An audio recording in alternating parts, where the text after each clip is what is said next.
The subtle art of not giving a F. Yes, that is what my son and I, Ismail, will be talking about on this second episode of season 3 of Real Reading Talk. Make sure you stay tuned because this one right here is going to be a banger. All right. Hello, everyone, and welcome to another episode of Real Reading Talk. I am your most gracious host, Miss Seisha. And with Real Reading Talk, I discuss the real systemic issues that are at the very core, the very foundation as to why there are low levels of literacy in the black community and the ways in which we can combat these issues together. I hope that everyone is doing fantastic.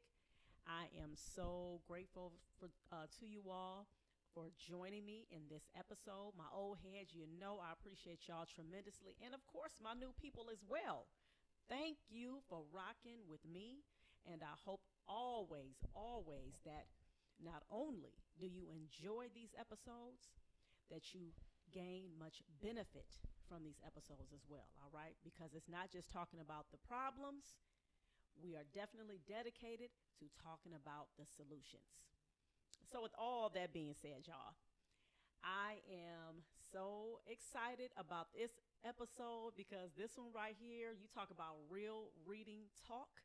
This is some real reading talk for your ears, all right? I am going to be talking to my awesome son. He is, this is his first, excuse me, not his first time, as I was about to say, it's not his first time.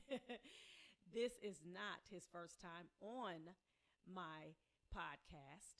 And this time we are going to be discussing a book that we both have read, all right? And actually, this is a book that he had recommended reading. Okay, he had recommended this book last year, and when he talked about wanting to read this book, I immediately ordered some copies for him, for myself, as well as my oldest daughter. And so, he finally finished the book, and I read the book obviously as well. And so we are ready to delve into this conversation, all right? So, the title of this book is The Subtle Art of Not Giving a F. Okay, and of course, this is a family show, just like I told my son. This is a family show, so I'm not going to say the word. We're not going to say the word, all right? But the rest of the title actually is A Counterintuitive Approach to Living a Good Life. And this was written by Mark Manson, and this is actually considered, this is a New York Times and Globe and Mail bestseller, all of that great stuff, right? So we got all the little accolades, all the awards, all of that stuff. And I am, again, about to want to introduce to you all my son. Well, I'm going to let him go ahead and say his name and, talk a little bit about himself. And then we're just going to get right started into the conversation. All right, here we go. All right, my name is Ismail Abdullah. I am 19 years old. I um I'm trying to like figure out how to take over the world pretty much, and once again I definitely will do that for sure. Okay, what is that? We about to just delve right on in. Son, what does that mean? Explain to the people when you say you going to take over the world. What does that mean? Well, not like how other people do it. Like, what I'm saying, they say dream big. Like, I definitely like am dreaming big, but I'm not. I don't just want to dream. Some people like, what I'm saying, it just stays in the dream format. Like, I just want to put, like, what I'm saying, the things that I want to do into action. Like, no matter how silly it may seem or whatever and stuff like that, it sounds cliche, and I know that. And trust me, like, I tell myself that sometimes, but at the end of the day, if if you can get past your own thoughts, whatever, what I'm saying, then you can like make a lot of progress and stuff like that. And I kind of don't know what I'm talking about, but I just know that I want to take over the world. Is what I'm saying. Well, we again, we appreciate your honesty because this is real reading talk, right? And I'm so glad that you were honest because you kind of lost me at the last part. So I'm glad that you clarified that. Yeah, you didn't know what you was talking about in that moment. However, you know you have dreams. You know that you have to get out of your own way, which we've had this conversation before when we talked before, actually on our episode. I think we touched upon that, right? That aspect of, you know, getting out of your own way. What does that mean? You know what you want to do, you know what you desire to do, you know what goals you want to achieve. However, you can actually self sabotage by overthinking, by self doubting, you know, try basically coming up with all types of excuses as to why you can't do this or where you're not able to do that, comparing yourself to other people. All right, being a perfectionist, somebody who feels like, okay, I have to make sure I'm doing everything right, and then what winds up happening, they wind up doing nothing at all. All right. So, and actually, that's a segue into this book. I'll go ahead and start there. You know, I'll start first, and then we'll just bounce off of each other. All right. You know, you start. You know, after I tell you about that aspect, the reason why, in terms of the perfectionist zone, what made me one of the things that I really appreciated about this book was he talked about that in terms of the whole being a perfectionist. You know, somebody who will feel like everything that they're doing or anything that they put their mind to doing, it has to be, everything has to line up, everything has to be so perfect. And then what happens is when you have that mindset, you pretty much, you don't do anything at all. And one of the things that I liked in this book, he talked about the do it. I think it's called either the just do it principle or the do it principle, whatever, one of the two. And actually, that came up on my Facebook feed yesterday, and I did a screenshot of it and sent it to my son. And I was like, I said, you know what? I said, look at this right here. I'm like, look at God, right there, right? He literally, that page that when I had took that screen, that picture of that page last year. All right. And that's what he talked about, the just do it principle, where you literally have to just go ahead and whatever it is that you have your mind into doing, go ahead and do it. And he gave the example about the man who was writing a book. And so he started off with writing a few words on the page to he got to the point to where he found himself writing tons of words on the pages because he just did it. He was like, you know what, I'm not about to overthink. I'm about to do it. So that's something that I appreciated about the book. What you think, son? I mean, I think that that's a good principle to have, like, because, like, honestly, I remember him talking about some things in the book. Like, he said, like, there's people, so people would rather, so they have an idea, they have a passion, they have a skill, and they always talk about what they're going to do instead of actually doing it. And because they'd rather be, say, if it's like a artist or whatever, they'd rather be the best, most skilled artist that's not known, you know what I'm saying, because no one can judge them because they don't know their work, than be, you know what I'm saying, possibly somebody who puts their work out there and gets criticized for it because people, you know what I'm saying, judge them because they realize, you know what I'm saying, they get feedback and stuff like that. They'd rather, you know what I'm saying, not get any feedback at all, you know what I'm saying, and not put it out into the world because they're so scared to fail, pretty much. So, like, that's why some people are scared to just do certain things, like, honestly. So, but that, yeah, that's a good principle. So. That is excellent. I'm glad you said that. I want you to actually, I don't you can expound on some other points as well. I just wanted to just basically say I totally agree with that. And that's something that a lot of people, have that mindset, unfortunately, that, okay, you know what? I'm not going to do something because I fear the criticism.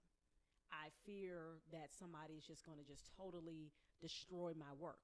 And again, it's just like when I started off and talking about in terms of getting out of your own way, not even worrying about what other people are saying, literally.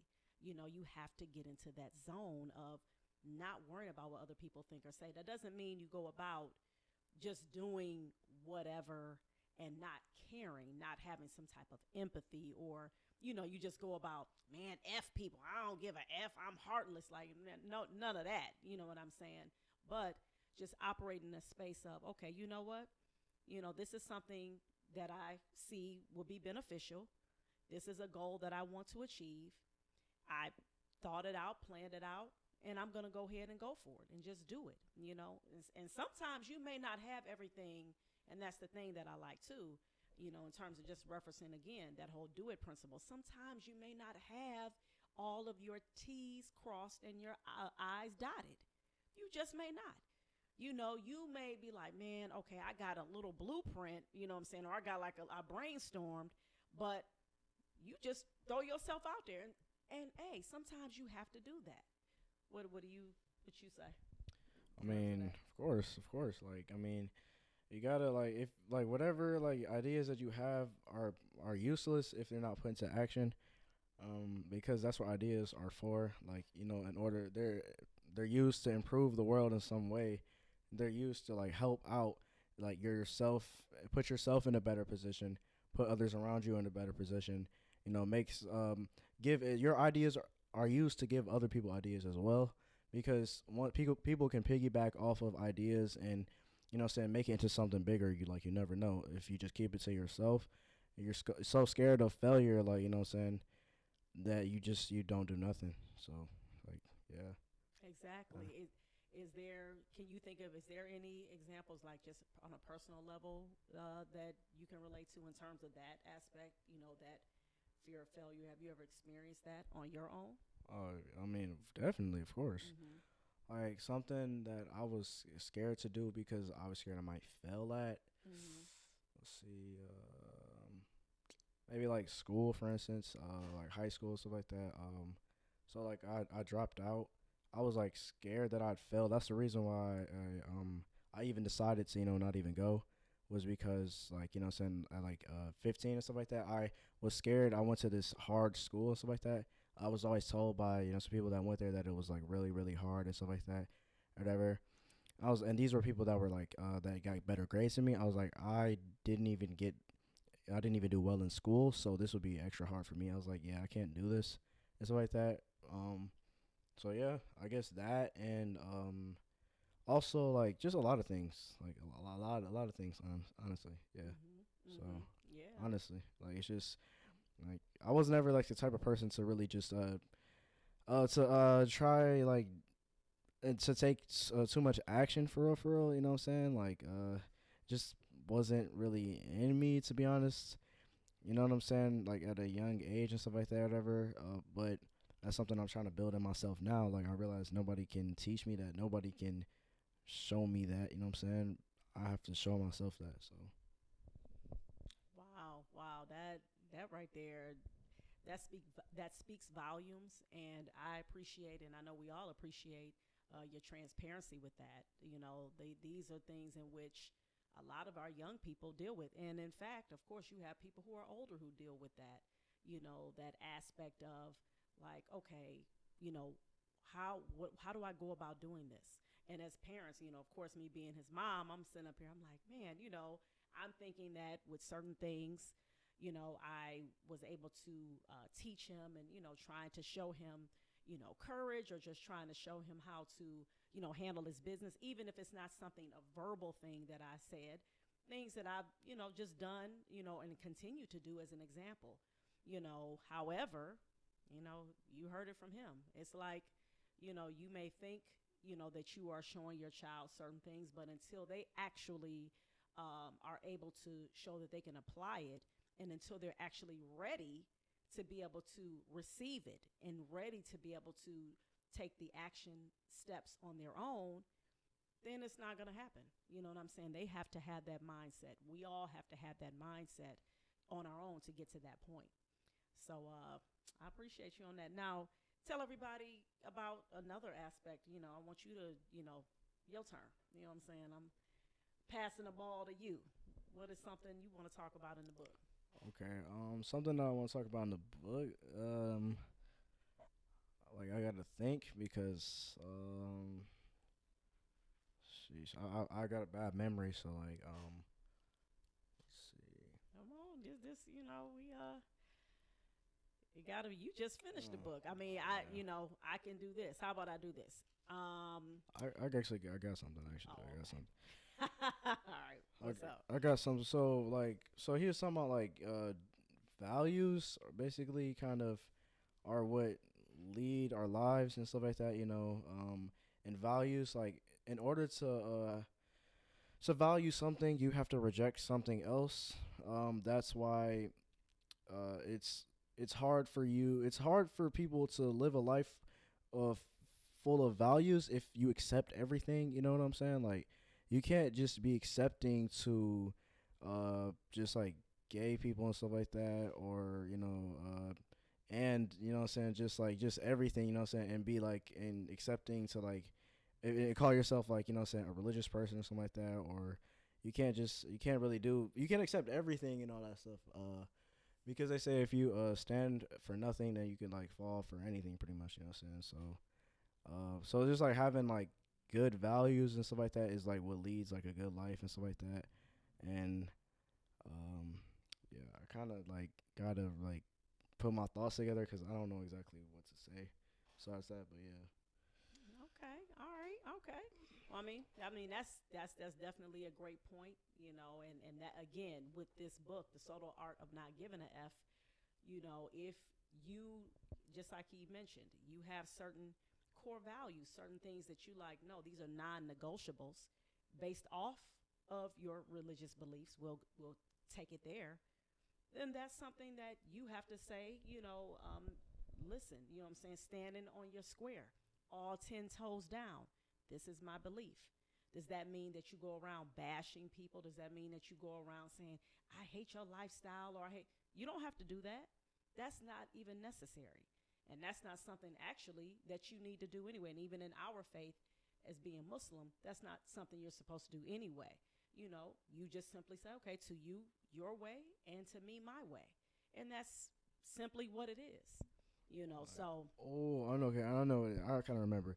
So he was saying like having values like that you cannot having values that you are beyond your control, like have external values, whatever, are is a bad thing, and like having internal values is like something that you can actually control.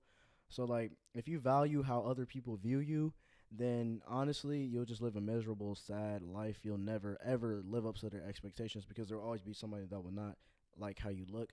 But if you value honesty, you can make that, saying, you can make that, saying, a priority in your life, saying, to be honest, saying, to be always tell the truth. Or if you value, make it a point to value being punctual or something like that. You can make it a point to always be on time. That's something you can control. But Mhm. if you value, how much let's see how much money you make or something like that or whatever, and you just work a job and stuff like that, and you really that's not it's really not in your control, pretty much. You'll keep being miserable because you know that you're going to be getting the same rate over and over again. That's like an external value and stuff like that. So Mm. saying the internal values are the most important ones, just like And just give an example again of yeah, those internal values that you. I know you said honesty. yeah, Mhm. just being Or you said punctual. yeah, Mhm. and Mhm. what else? What's another one? Come on, Mhm. let me think. I mean, Like of course, having being honest and integrity. You know what I'm saying? integrity, all Those that types of stuff. loyalty. Mhm. Loyalty, like just being loyal, just expressing that. Mhm. Saying, just Mhm. yeah. That's good. That's good. Yeah. Well, you know what I'm saying? That those things again, like I said, I appreciate in this book the level of honesty in terms of the things that he was talking about, which leads because really, if you think about it, that is the core. Of that's one of the core values of being a human being, being able to be honest, all right, being able to operate in a space of integrity with dignity, keeping your word. Our word, just like as people say, our word is bond. You know what I mean? So those are the types of things in which that we should always be striving to live our lives. You know what I'm saying? So I wanted to actually, there was something I wanted to make mention of because I'm just going off of the things that oh, here we go. This is something. This is in the chapter, You Are Always Choosing. When he talked about the fact of it's not your fault. However, it's what? It's your responsibility, which I love that. I do love that. I love that. Honestly, I don't know why I didn't think of that. I love that. I do. Come on, wake it up. You know what I'm saying? Yeah. So, and one of the things that I had circled, he said they are not to blame for their problems and their hindrances, but they are still responsible. Always responsible to move on despite their problems and to make the best choices they can given their circumstances. What say you, Ismail? Because you perked up when I start talking about it. I'm going to let you go ahead and handle this. I just hate the idea of victimization, you know what I'm saying? Like from like literally anybody. I will not name any groups. Like I don't want to do that because I would if this was my own show, but this is not, you know what I'm saying? But people just victimize themselves so much to where they stay so stagnant. It's like you don't even need an oppressor anymore. You just have to oppress yourself because you're such a victim. You will not, if you view yourself as that, you will just stay, that will be your position forever.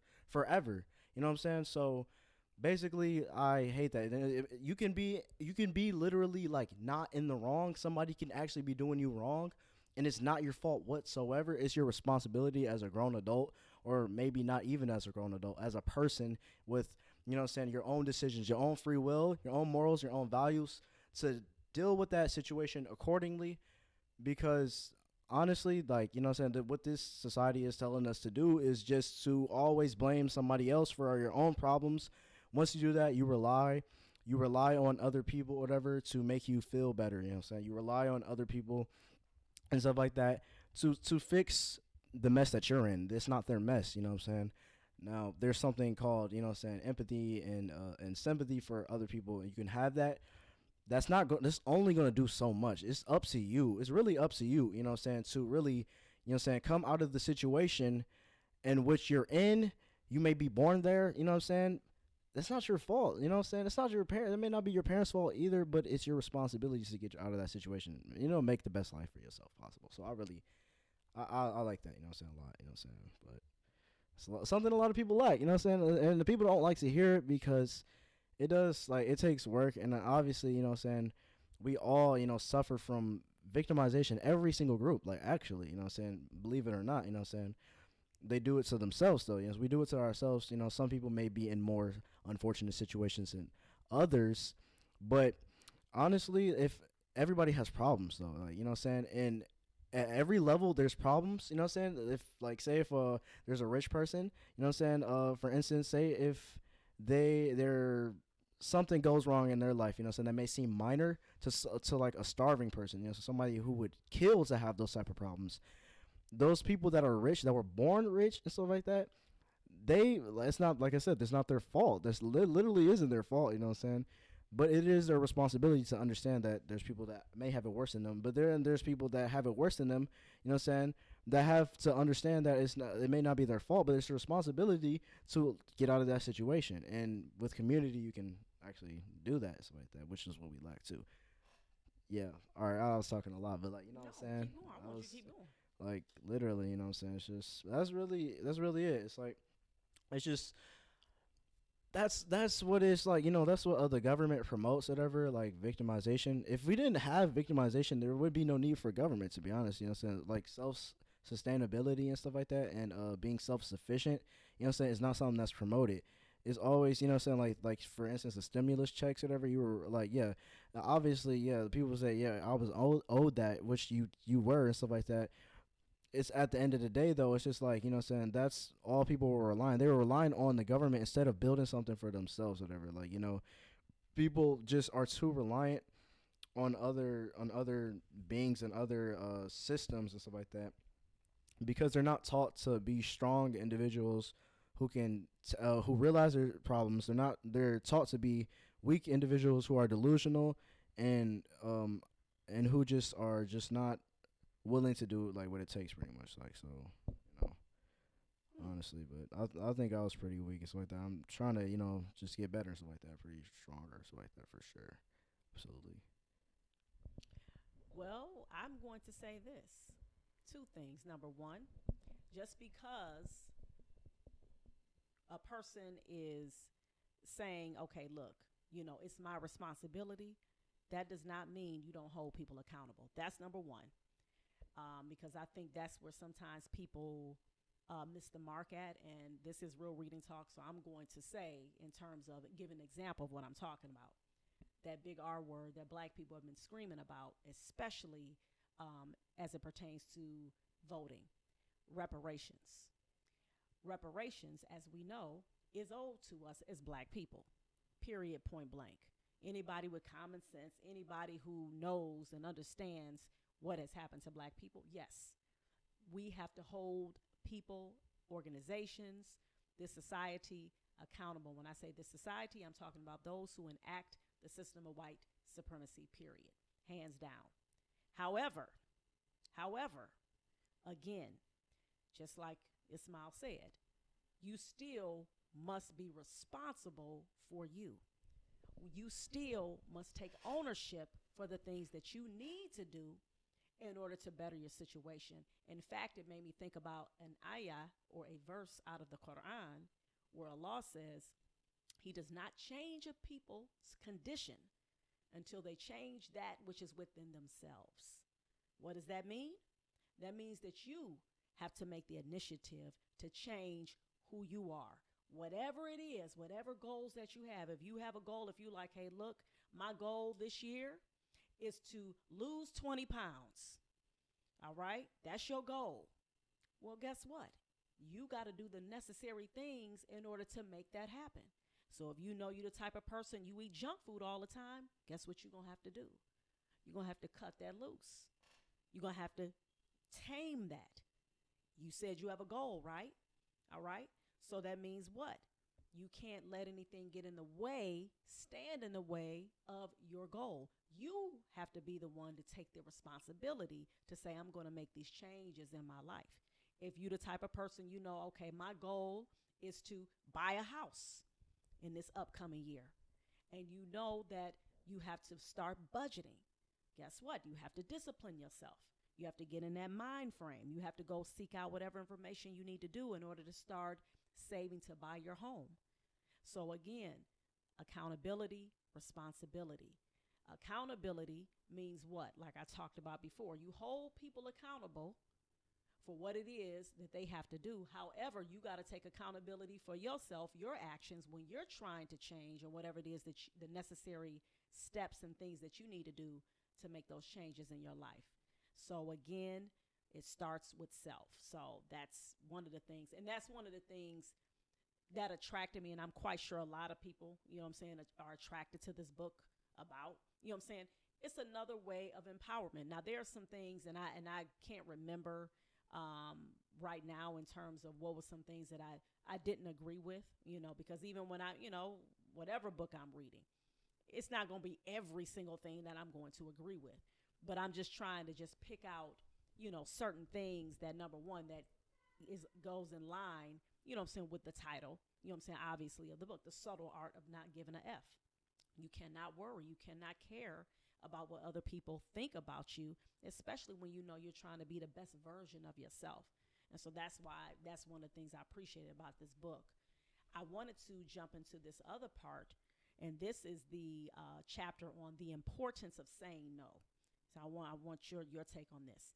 He said the difference between a healthy and an unhealthy relationship comes down to two things: how well each person in the relationship accepts responsibility, and this is the second thing now, the willingness of each person to both reject and be rejected by their partner. I was like, okay, so what does he mean?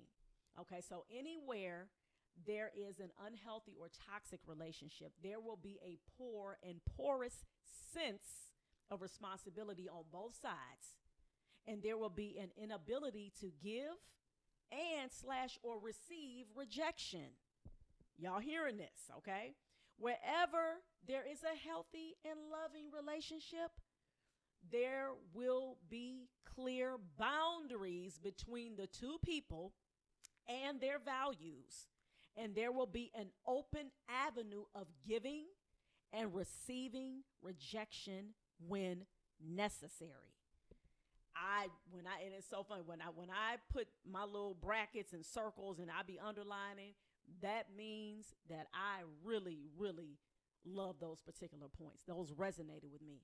What say you, Ismail? What you got to say to that? Well, of course, it's right. You know what I'm saying? Because, like I said, it kind of goes back to what I was trying to say earlier about how, like, in order to, when you value something, you have to, like, reject other things. You know what I'm saying? If you value, you know what I'm saying, your relationship, you have to reject anything that doesn't, you know what I'm saying, help your relationship. You have to reject it. And if your partner, significant other, brings something into that relationship which doesn't value that relationship, you will reject it by all means. You definitely do that. And if you bring something into that relationship which does not, you know, help the relationship, then they reject it by all means. Because you have to have like rules to stick to, you know what I'm saying? Unwritten rules or written, you know what I'm saying? Like you know how when you get married and stuff like that, they say, I will love this person in sickness and in health and blah blah blah.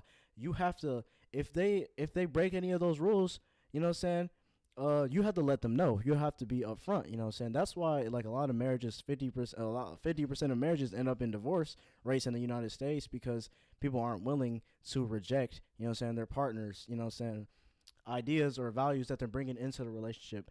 Because if you start off the relationship, you have to start off a relationship, which I mean, I've never been in one, you know what I'm saying, not like that, you know what I'm saying, but I just know this, you know what I'm saying, from relationships in general, you know what I'm saying, any relationship actually, you have to reject, you know, something that does not support the core values of the relationship. Because if those core values of the relationship aren't being supported, you know what I'm saying, then there is no relationship, you know what I'm saying, right? You know what I'm saying? If I have a relationship with somebody that our relationship is based upon like a business relationship, right? And then we stop talking about business, we stop you know what I'm saying, doing business stuff like that, and that was solely the relationship. What the whole purpose of it was for. If we like, you know, veer away from those the core values, you know what I'm saying, there is no point in having a relationship. I'm looking like, why am I even like talking to this person? You know, so not to say I was using them, but it was a beneficial, mutual relationship. You know what I'm saying? Um, so yeah, pretty much, I think that's really, really important. You know what I'm saying? Saying no is important because it's just really, it's super healthy, you know, sense to be rejected, because it builds, like, I mean, not this is not the main point, but it builds resilience for one, you know what I'm saying, and then also too, it helps people get, like, you know, have like boundaries and know exactly, like, if they do something similar, you know what I'm saying, to what they did that was wrong, then they'll think twice before doing it and stuff like that. And then it makes you respect that person more, because you're like, you're not just saying yes to everything I do. If you're too agreeable, you can't be trusted, honestly, you know what I'm saying? Because like, if you're too agreeable, you don't care what somebody does, somebody that you claim that you love, you don't care what they do. Like, you just gonna say yes to everything, you know what I'm saying? Why on earth would you do that? Like, you know what I'm saying? That's, do you even care about them? Like, what do they say? Oh, you know, I just want to go freaking run in the middle of the street and just stand there and get hit by a car. Okay, go ahead. Yeah, just go ahead and do that. You know what I'm saying? I love you, but I love you though. But you know what I'm saying? You don't, because like, if you really did, you would tell them not to participate in something so stupid. You know what I'm saying? Which they can endanger their life. It's like really, that's how it is, life and death, like in relationships and stuff like that, any relationship. That's why you have to be upfront with people. They may get mad, even if there's a relationship, right? So where it's like lots of people in the group, right? You know what I'm saying, your friendship. And if you tell somebody no, you know what I'm saying, or you don't agree with somebody, you know what I'm saying, you tell them something based off of the relationship, the values of the relationship. You tell them that it's going against it, and then everybody's like, just because everybody says that it's wrong, that you're being rude or unfair, does not make that to be true. Just because everybody says it, you know, people follow what other people do and stuff like that. Monkey see, monkey do, and stuff like that. But you're just trying to hold people accountable because you actually care about them. You know what I'm saying? That's, so saying no is really important. Rejecting, super important. So I got to get better at it myself, but like, y'all need to get better at it too, honestly. So Okay. All right. Yeah. Yeah. I mean, definitely. I mean, you summed it up well, and that's something. And I'll say this because obviously, I'm not married anymore, but I was married for a significant amount of time to Ismail's father, to, and of course his siblings as well, father. And one of the things that, in terms of a marriage, one of the key things that you should do, I would highly, highly recommend, and a lot of people understand this, getting the premarital counseling. Getting the premarital counseling, because a lot of what Ismail said, a lot of those things can be discussed prior the marriage, so that then you can find out about this particular person in terms of, okay, are they somebody who respects boundaries? Okay, there are ways in which you can find these things out without, you know, doing the whole, plain marriage before you actually being married. You know what I'm saying? So you can actually find these things out from a person in terms of what type of, how do they operate? Are they the type of, are they a manipulative type of person? Are they somebody who feels like everything has to be their way? You just like sometimes, and just being a woman, I understand, you feel like, okay, you know what? I want him to spoil me. I want him to cater to me.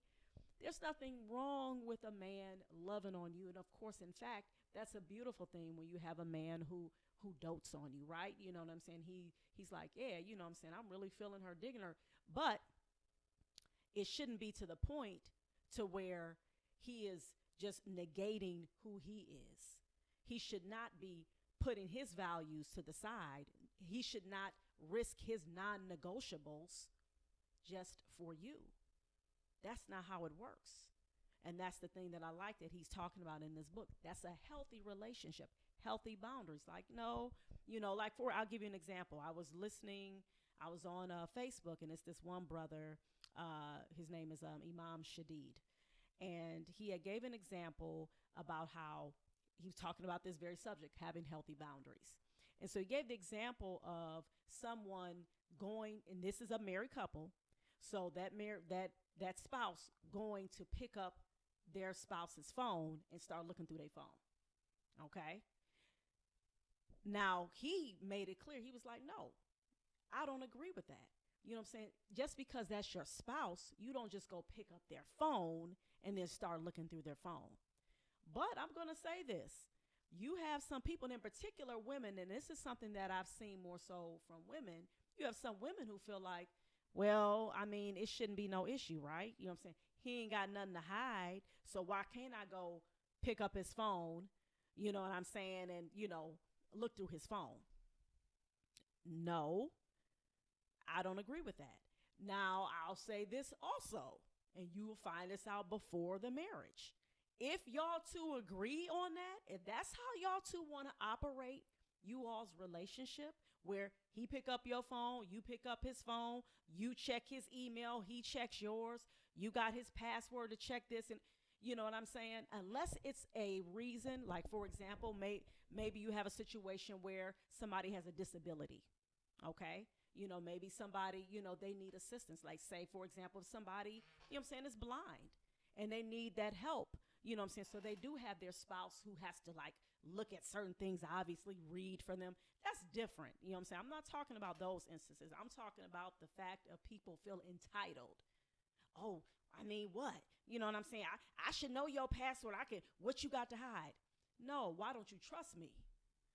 Because that's usually what happens in a toxic relationship. Toxicity means that there's a lack of trust somewhere. And it didn't start with the relationship, trust and believe. And I know this speaking on a personal level. The trust lacked due to your childhood experiences. That's where that stuff came from.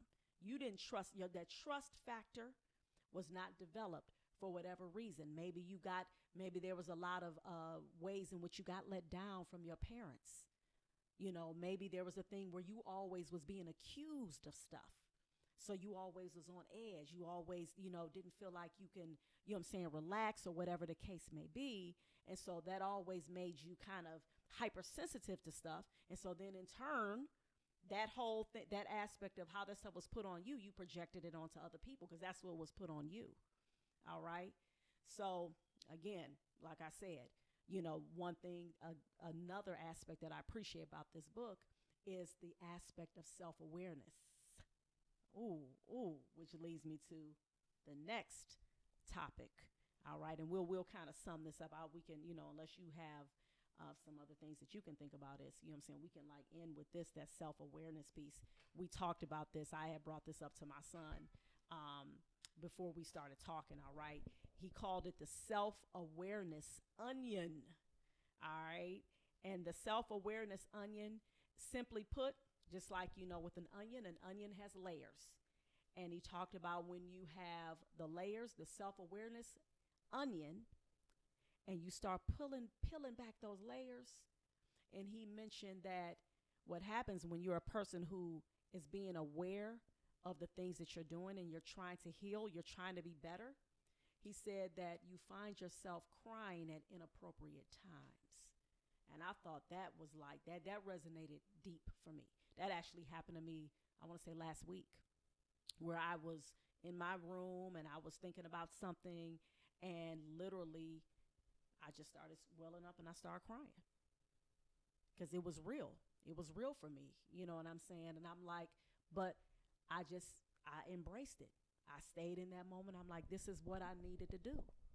Why? Because I'm trying to be better. I'm trying to be the best version of myself.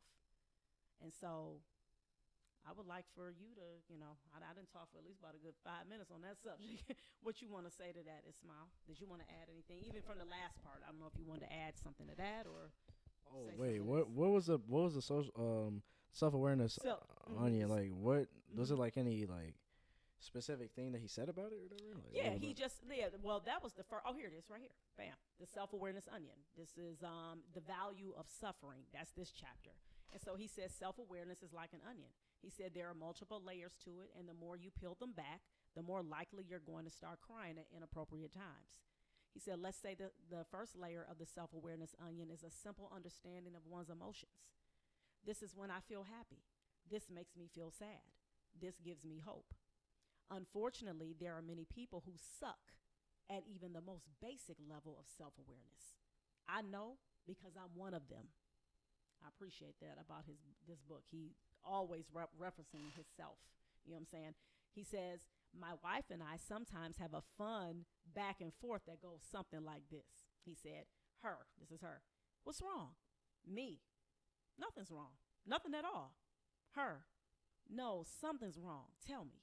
Me. I'm fine, really. Her. Are you sure? You look upset. Me with nervous laughter. Really? No, I'm okay. Seriously. 30 minutes later, me. And that's why I'm so effing pissed off.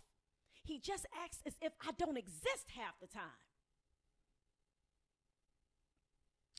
Yeah.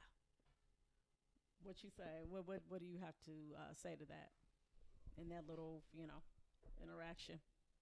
like, I mean, that interaction. I mean, yeah. Sometimes you don't like since you don't see yourself. Like, sometimes people like look at your face and they can tell like when you're happy, when you like, why are you smiling and stuff like that, or why are you frowning and stuff like that. You can't see yourself frowning or smiling, and sometimes you just might not even notice. You might not even really. You might be so in the moment or whatever, stuff like that, thinking about something you didn't even realize that you were. So it's like it's kind of hard to like identify. Sometimes like it can be kind of hard to identify when you're feeling a certain way or whatever, or just like why you are, because you're not you can only view your life from your own perspective. And yeah, some people recognize your what, like, what I'm saying, your emotions like before you and stuff like that. So like, yeah, and it takes you a minute. Sometimes it takes people a minute, like, since to like process, why they're even, saying mad or sad or happy, stuff like that. So Yeah. This is real reading talk, and this right here, books like this, I definitely appreciate because it literally challenges you.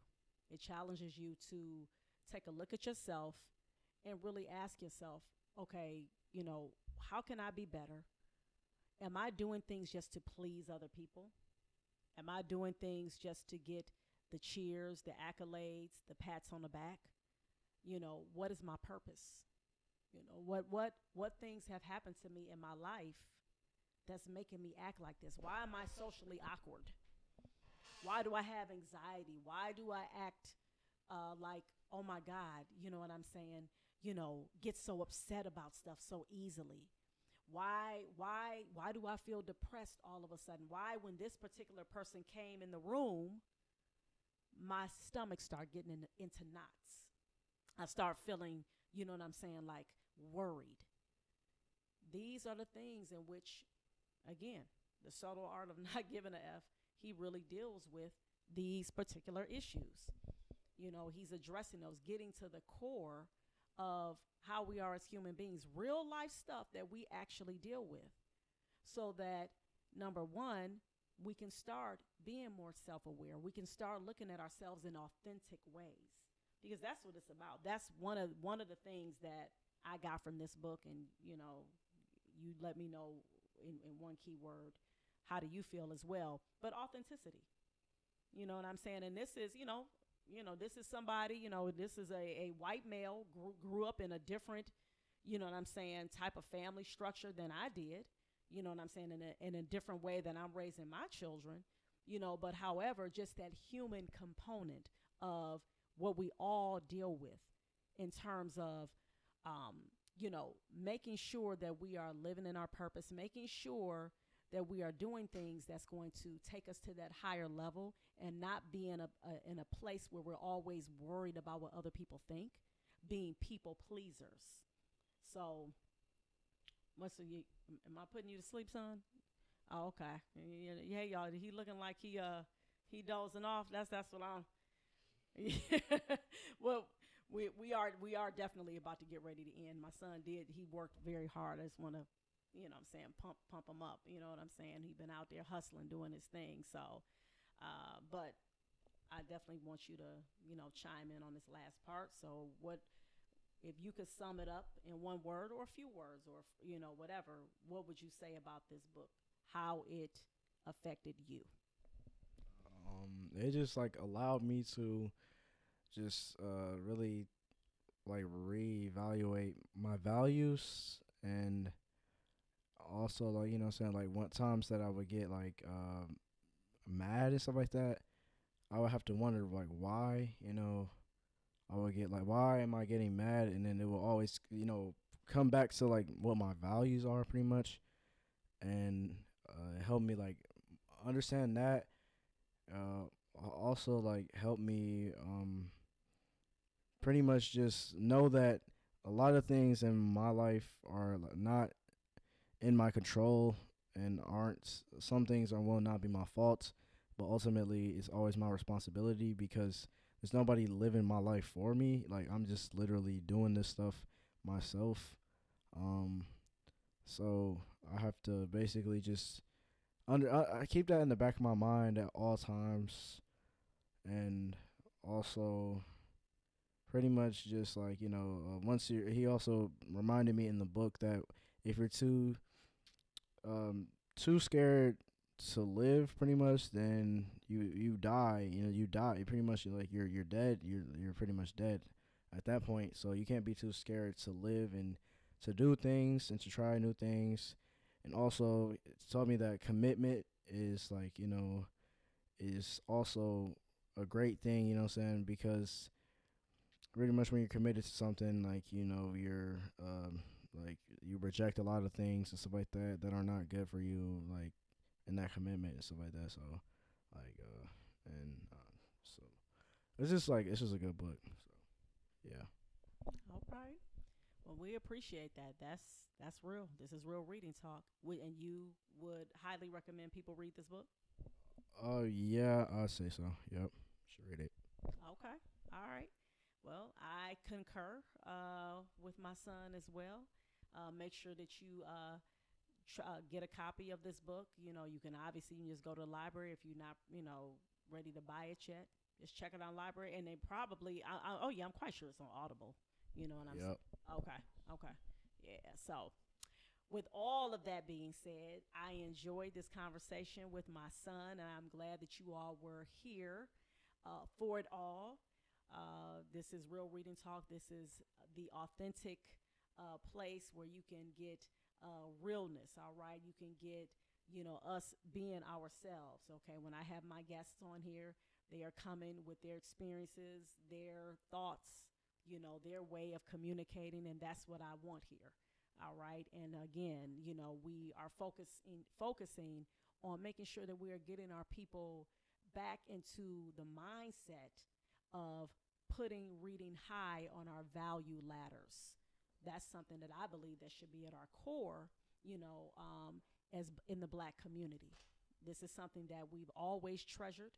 We've treasured these conversations, having conversations, dialoguing with your family, with your elders, with your children. All right. And it's centered around something dealing with literacy. And I think this is fabulous. So I'm definitely glad my son was here and wanted to talk with me, even though he was. Sometimes I was kind of looking, I'm like, wait a minute, he all right? You know what I'm saying? Am I putting him to sleep, y'all? You know what I mean? So, but that's all right. Who cares? You know, I My wanted fault. to. So I'm just like, I don't know. I just like literally, I've been like this for the past like couple of days and stuff like that. Like I don't know, just been like, yeah. It's all right. Look, we good. You know what I'm saying? It's all good for real. You know what I mean? I'm glad we did the podcast again, and I'm glad you all listened. So, with that being said, thank you all for joining us for another episode of Real Reading Talk. My name is Miss Seisha.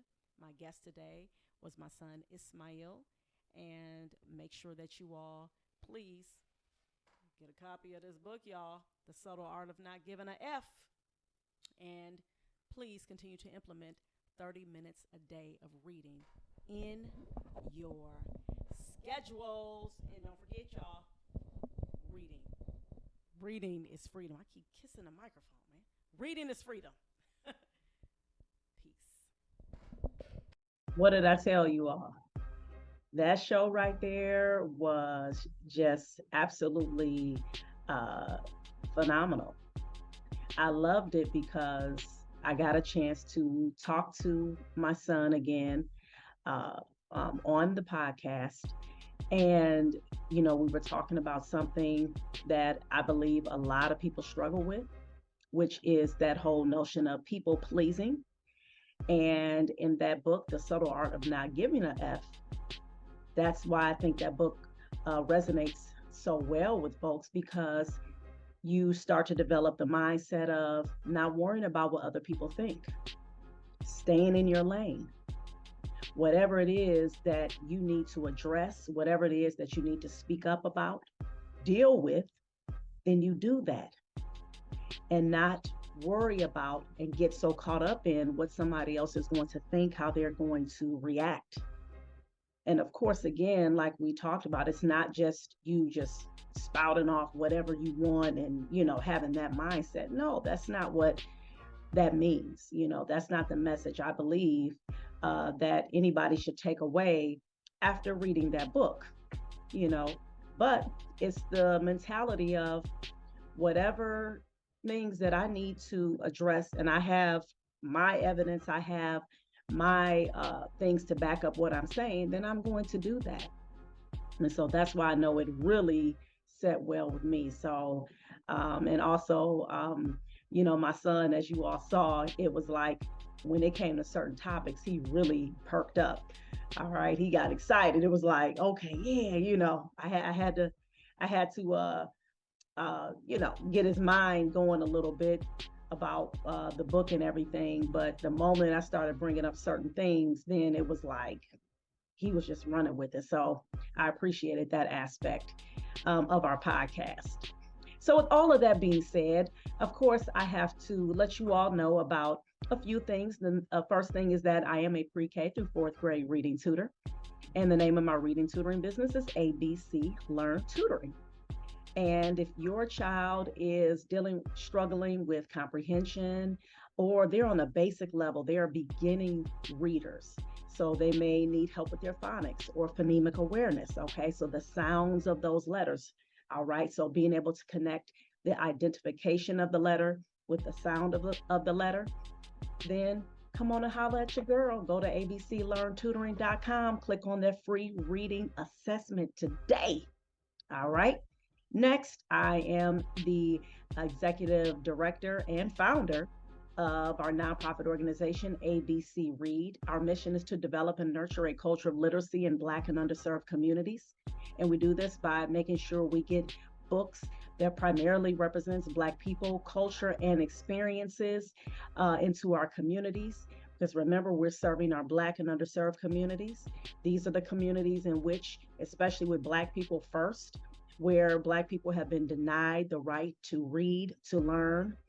Remember the saying that if you want to hide something from a Black person, then put it in a book. All right. So, with all of that being said, we are trying to dismantle and break down all of the things that was done to systematically keep Black people in a place to where they would not be able to read and educate. All right. Because remember, reading is always going to be linked to our, let me show the shirt, freedom. Okay. Reading is freedom. All right. So remember that. Okay.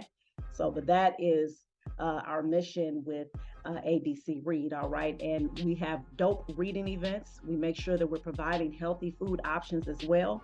Check us out, abcread.org.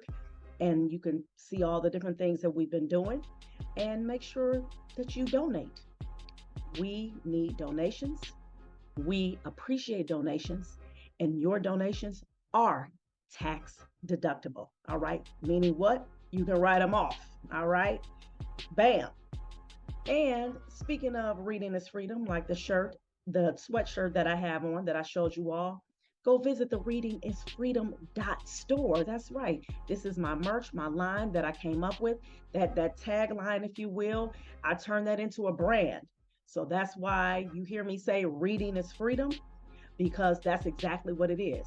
It's linked to your liberation. It's linked to your empowerment. It's linked to you being able to become self sufficient, being able to get educated, learn about your history. Because when you are reading about your history, and I'm talking about Black people in particular first, then that's when you begin to understand what's going on in the system around us. You have to understand it. So, this is why I said reading is freedom. And we got dope sweatshirts, as you see that I have on, shirts. We have mugs, we have bags, and we're going to be adding more stuff as well. And we also have shirts that have quotes by Malcolm X, Toni Morrison, Frederick Douglass, and we're going to be adding more as well. Okay, so the store definitely is going to be expanding for sure. Reading is freedom store. And last but not least, of course, I want you all to subscribe to two YouTube channels. All right, so the first one is Reading is Freedom. All right, so that's my one where I have a plethora of read alouds where you could choose from, and it's for the whole family. And then I have the ABC Read YouTube channel. Okay, so that's where we'll upload videos from our different events or just different things that is related to the nonprofit ABC Read. So please make sure that you subscribe, like, share, leave comments on both. All right, we welcome them all. And I want to tell you all the book that I've been reading. I actually just started this particular book. All right, this book, he want to say Maroon Communities in South Carolina. Maroon. All right, and I'm going to show you the title.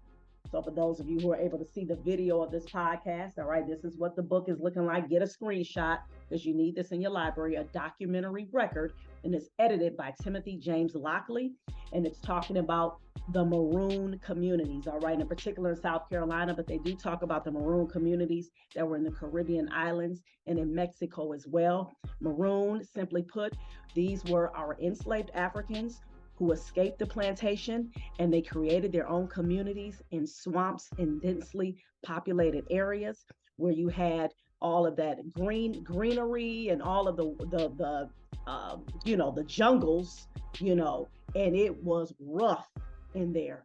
But they said, you know what? We'll rather be here than be on that slave plantation. Okay. So this is what our young people need to learn about. Our people fought back against slavery. They rebelled in every way possible. And the Maroon communities is an example of that. All right. So please make sure you get a copy of that book. And I want to leave you all with this quote. And this quote is by Dr. Carter G. Woodson. It's in his book, The Miseducation of the Negro. And that quote says this: when you control a man's thinking, you do not have to worry about his actions. You do not have to tell him not to stand here or go yonder. He will find his proper place and will stay in it. You do not need to send him to the back door. He will go without being told. In fact, if there is no back door, he will cut one for his special benefit. His education makes it necessary. This is Dr. Carter G. Woodson. All right. So remember that. And this is what the whole aspect of real reading talk is about, us getting back into controlling our thinking. We have to inundate our minds with that knowledge that was taken from us. Remember, we have to remember because we were dismembered, not just figuratively either, literally, even physically. All right. Check out the book, The Delectable Negro. Okay. We were dismembered, and it started with the mind, making us feel like that we were nothing, period. All right. So this is why we see what we're seeing in our communities. And this is what we have to learn about. And this is why I'm here. This is why we have real reading talk. This is why I got the Reading is Freedom merch. Okay. On purpose. All right. ABC Read. I'm the, like I said, ABC Learn Tutoring. All of that, I have a reason for all of that, linking all of that together because we will be free. Trust and believe. All right, y'all. I thank you all for tuning in for another episode of Real Reading Talk. That was episode 2. This is season 3. And look out for other episodes where I have other guests as well, other Black authors as well, Black business owners. Okay. So make sure that you keep tuning in. Make sure you subscribe to the YouTube channel. This podcast will be uploaded to the Reading is Freedom YouTube channel. Thank you so much. My name is Miss Sasha. This is Real Reading Talk. And make sure that you continue to implement at least 30 minutes a day in your reading. All right. Peace.